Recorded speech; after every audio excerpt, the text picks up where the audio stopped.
I'm here. I'm still around. I know.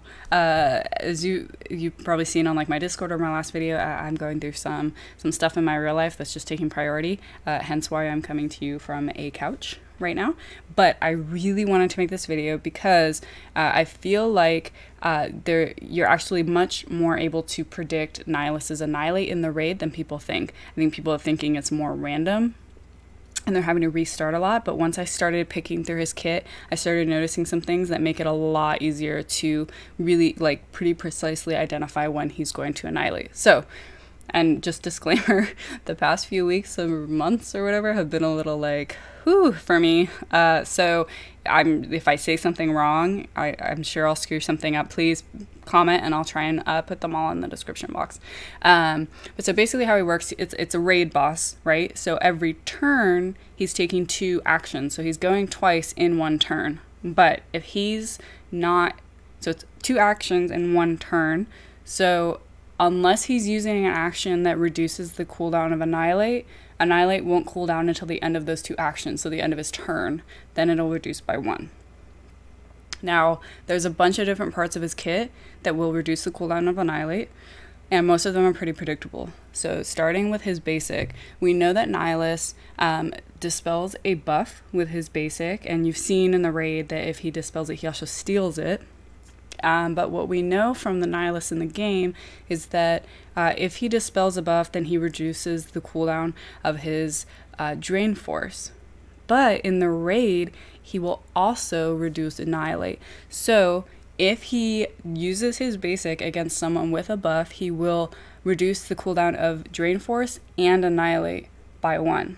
So this is the part where it's kind of the toughest to predict. Because it's whether or not he's going to attack someone with a buff or not. But it will reduce both the cooldown of Drain Force and of Annihilate. Now, Drain Force, we are used to it being much more random than it is in the raid. So we are used to, it'll do AoE damage, and then for every person with a debuff, it's a 100% chance that he'll reduce Annihilate, and then for everyone else, it's a 50% chance that he'll reduce Annihilate. In the raid, it's only for debuffed enemies that are hit.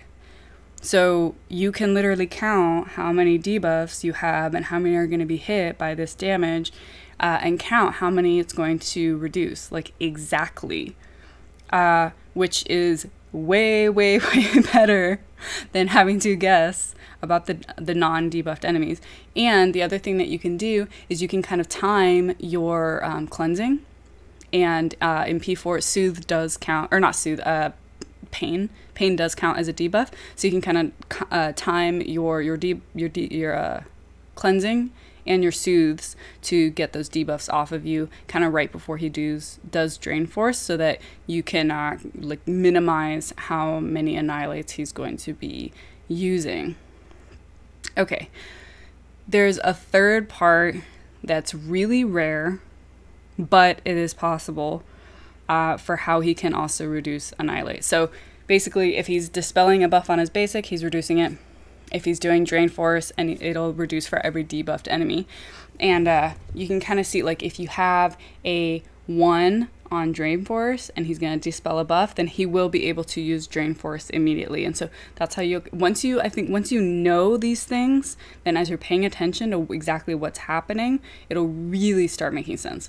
But so there is a third part that is really rare, but it is possible. So his last special, where he like summons the minions, I had no idea this happened, but if the minions are still up when he does that ability, for each minion that's alive, he will reduce Annihilate by 1. Now, usually you don't notice this in P1 because you're going to knock out the minions before he has a chance to do this ability again. It has a pretty long cooldown.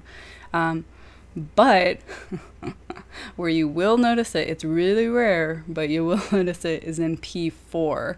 And what will happen is, I mean, kind of same deal, you're killing the minions before he uses this ability again, but Sion can also raise minions. So what happened to me, I was like paying really close attention and being really spot on with predicting Annihilate, and then this happened and I was like, what?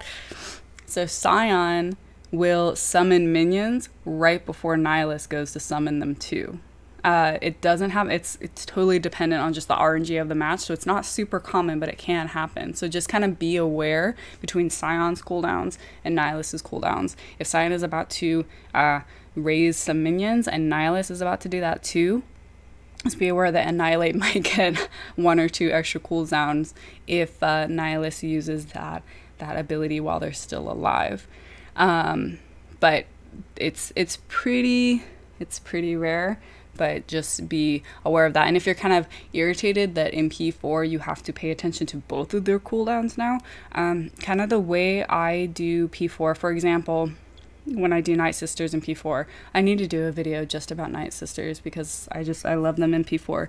But the way I do it is someone like Acolyte. If you're attacking Nihilus with defense down with a basic, he's going to add protection. So Acolyte's terrible for this because she double taps on her basic.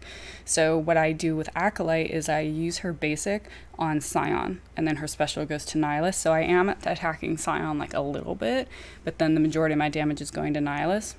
But that little bit of time that I'm attacking Scion, I'm paying attention to his cooldowns as well. It's just the minion cooldown. So you're just kind of like being aware. You don't have to be as all over it like you are on a Nihilus's cooldowns. But there you go. It's very simple, but I think for me at least, once I realized this, it was like, the holy grail. So if he's dispelling a buff on his basic, then he will immediately reduce the cooldowns. If he's doing Dreamforce on debuffed enemies, he will reduce it for every single debuff, and that's it. There you go. Much easier to predict Annihilate than you previously thought. And remember, unless he's doing something that reduces the cooldowns, they don't get reduced until the end of the turn. So if you're Annihilate, if you don't have Dreamforce coming up, and Annihilate has more than a 1 on it, he can't Annihilate that turn, unless there's minions up. But anyways, I hope that you found this helpful and that this results in way less restarts. And hopefully all the stuff I'm dealing with, I've been changing jobs and I have to move and all this craziness. Hopefully this kind of settles and I can get some more videos out for you soon, because I have a lot in my mind. Happy raiding.